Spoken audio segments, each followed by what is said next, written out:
नमस्कार बच्चों, आज हम पढ़ेंगे कक्षा 4 का विषय पर्यावरण पाठ 22 पटोला।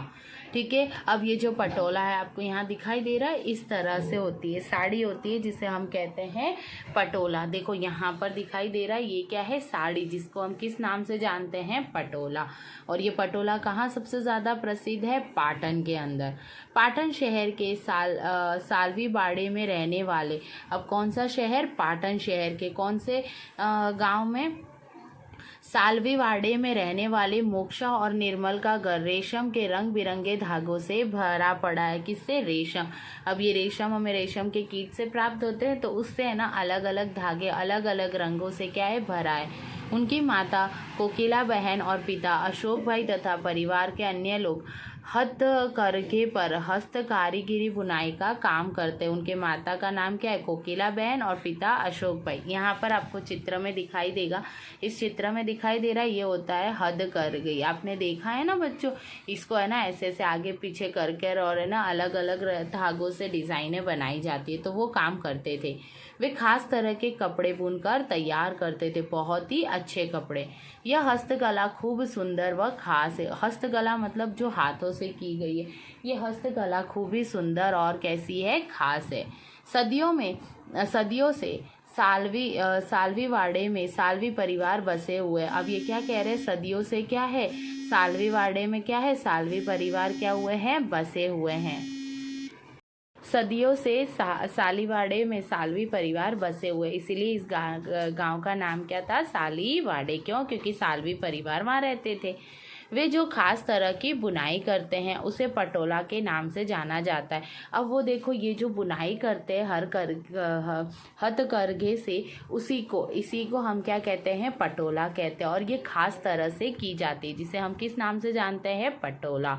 भारत और दुनिया भर के पर्यटक इस हस्तकला का परिचय पा सके, इस उद्देश्य से हाल ही में पटोला हाउस का निर्माण किया गया। किस हाउस का निर्माण किया गया? पटोला हाउस का। पाटन में स्थित रानी की बावड़ी के शिल्प कार्य में भी पटोला की डिजाइन की झांकी देखने को मिलती है। जहां आपने देखा है ना रानी की वाव, उस समय के शिल्पकारों ने क्या डिजाइन तैयार किए हैं रानी की बावड़ी में। और देखो रानी की जो बावड़ी है उसके अंदर इतने अच्छे अच्छे सुंदर सुंदर शिल्पकारों ने क्या किए? डिजाइन बनाए हैं। गुजरात के कवियों में भी लोकगीतों में पटोला की कला खूब बखान किया है। किसकी? पटोला।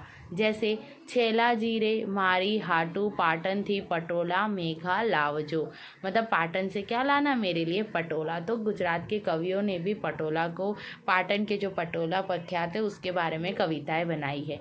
मोक्षा और निर्मल के माता पिता ने यह कला अपने बुजुर्गों से सीखी थी। किसने? मोक्षा और निर्मल के जो माता पिता थे। अब मोक्षा और निर्मल भी स्कूल से आने के बाद सीखते हैं और अपने माता पिता के काम में हाथ बटाते। जैसे आपके मम्मी पापा कुछ काम करते तो आप उसको सीखते हो या नहीं सीखते? उस तरह देखो पाटन का पटोला बनाने का तरीका तो दिखाई दे रहा है। सबसे पहले रेशम से अलग अलग धागे, फिर उससे ऐसी डिज़ाइनें बनाई जा रही, दिख रहा है आपको यहाँ पर? देखो ये, और फिर अंत में उसको देखो इस तरह की वो पूरी साड़ी बनकर तैयार हो जाती है। तो इस तरह से है ना ये पटोला क्या किया जाता है? बुना जाता है। उसके लिए क्या है? हथकरघे का उपयोग किया जाता है। नेक्स्ट है धागे से कपड़ों तक। अब कैसे पटोला बनता है? तो देखो पटोला बुनने के लिए उपयोगी रेशम के धागे मलबारी सिल्क, कोशेटा सिल्क में से बनाए जाते हैं। अब इसके लिए जो सिल्क उपयोग किया जाता है वो कोशेटा सिल्क होता है। वे सफ़ेद होते हैं। कौन से? सफ़ेद। पिताजी ये रेशम के धागे मतलब जो तार होते हैं बाहर से मंगवाते हैं।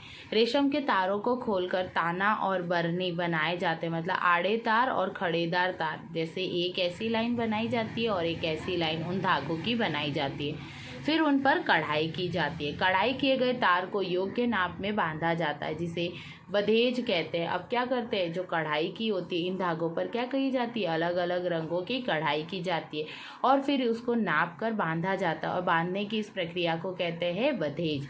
जिस भाग में रंग करना हो उस भाग में धागे खोलकर उसे नाप के अनुसार रंग कर फिर बांध दिया जाता है, फिर रंगा जाता है।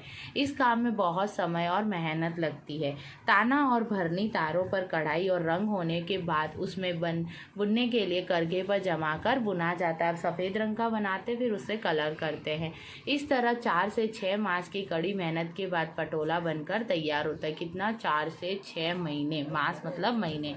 ताना भरनी पक्के रंगों से रंगी जाती है। पक्के रंगों से वो जो सफ़ेद होता है उसको रंगा जाता है। इसलिए पटोले का रंग कभी भी उतरता नहीं है और ना ही फीका पड़ता है। क्यों? क्योंकि रंग कैसे? पक्के।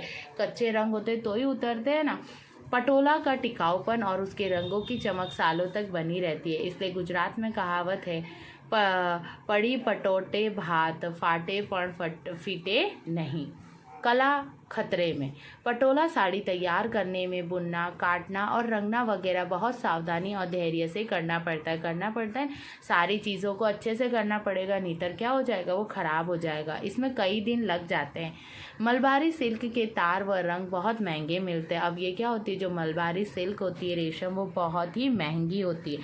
इसलिए पटोला साड़ी खूब ऊँचे दामों में बिकती है। इसलिए देखना, आप पटोला जो भी होगा वो बहुत ही महंगा होता है। प्राचीन समय में चलती आ रही हस्तकला में जुड़े 700 परिवार में से केवल 300 परिवार ही पटोला बुनाई की इस अनमोल कला को जीवंत रखने का संघर्ष कर रहे हैं। जीवंत रखना मतलब निरंतर जीवित बनाए रखना। शेष सभी यह व्यवसाय छोड़ दिया है।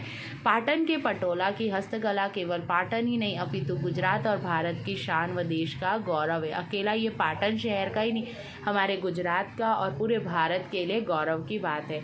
हमें पटोला साड़ी ऊंची कीमत देकर भी खरीदना चाहिए। अब भले वो कितनी भी महंगी क्यों ना हो, लेकिन हमें क्या करना चाहिए? ऊंची कीमत देकर उसे खरीदना चाहिए, जिससे इस अमूल्य और बेमिसाल हस्तकला को बचाया व जीवित रखा जा सके। तो हमें भी इसे जीवंत बनाए रखने के लिए क्या करना चाहिए? एक ना एक पटोला ज़रूर खरीदना चाहिए। आपकी मम्मी को भी आपको बोलना चाहिए कि मम्मी, आपको इसको आगे बढ़ाने के लिए भले ही चाहे कितनी भी ऊंची कीमत क्यों ना, हम एक पटोला खरीदते हैं, जिससे इस अमूल्य और बेमिसाल हस्तकला को बचाया और जीवित रखा जा सके। क्योंकि ये हमारी प्राचीन विरासत और भारतीय संस्कृति की पहचान है। ये हमें प्राचीन विरासत मतलब जो पूर्वजों से मिलती आ रही है। इसलिए हमें इस कला के कस्बियों की सहायता करनी चाहिए और लुप्त हो रही इस कला को बचाने में हमें योगदान देना चाहिए। कैसे योगदान दे सकते हैं? उसे खरीद कर, वरना यह कीमती कला हमेशा के लिए लुप्त हो जाएगी। लुप्त होना मतलब खत्म हो जाएगी, गायब हो जाएगी। अब है आपका अपने कॉपी में आपको ये सारा काम करना है कि क्या आपने कभी किसी को करते पर कुछ बनाते देखा है? अगर देखा है तो कहाँ देखा है, कैसे देखा है, और कोई चीज़ ऐसी है जिसको बनाने का तरीका क्या होता है, ये सब आपको अपने कॉपी में पता करके लिखना है। नेक्स्ट है, यहाँ पर एक तालिका दे रखी है, काम का वर्णन, काम करने वाले लोगों के नाम, वे काम कहाँ से सीखे। जैसे कपड़ों की बुनाई, तो जैसे उन्होंने देखा। खाना बनाना, तो आपके घर पे खाना बनाना आपकी मम्मी और ने किससे सीखा। फिर साइकिल रिपेयर कौन करता है। तो ये सारा आपको क्या करना है? अपनी किताब के अंदर भरना है। तो आया बच्चा समझ में? तो हम क्या करेंगे, इस अच्छी जो पाटन का पटोला है जो बहुत प्रसिद्ध है, उसको जीवित रखने के लिए हम भी क्या करेंगे? अपना योगदान देंगे। आपको अभ्यास अपने होमवर्क कॉपी में करना है। धन्यवाद बच्चों।